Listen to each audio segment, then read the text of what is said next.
I now call up H.R. 7319, the End Zuckerbucks Act of 2024.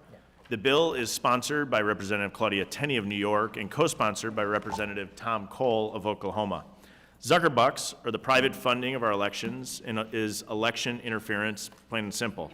Last week, we heard testimony explaining the outsized influence Zuckerbucks has played in our recent elections. The American Confidence in Elections Act, which passed out of our committee last summer, ended this tax-exempt status for 501c3 or groups like the Center for Tech and Civil Life that seek to influence our elections through private money. The bill combines Representative Tenney's End Zuckerbucks Act of 2023 with Mr. Cole's provisions to prohibit Zuckerbucks applied to the District of Columbia. As 27 states have now banned Zuckerbucks, Congress needs to take steps where the Constitution allows to ensure our elections are free from private influence. I'll now yield 5 minutes to Ms. Bice to speak on the bill. Thank you, Mr. Chairman. As we learned at last week's Zuckerbucks hearing, in the run-up to the 2020 election, Mark Zuckerberg and his wife gave $350 million to the left-wing organization, the Center for Tech and Civil Life.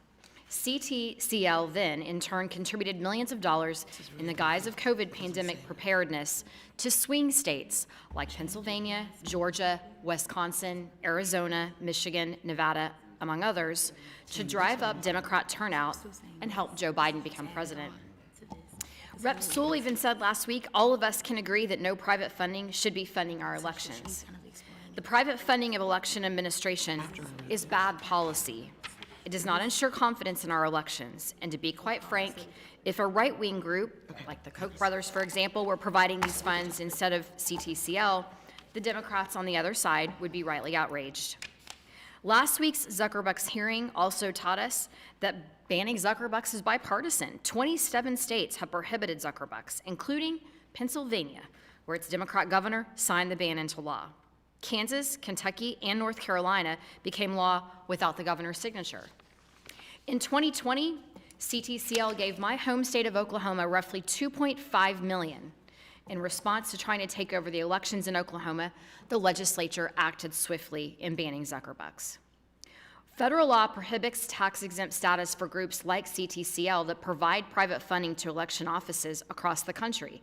It makes no sense that this legislation rightly removes that tax break.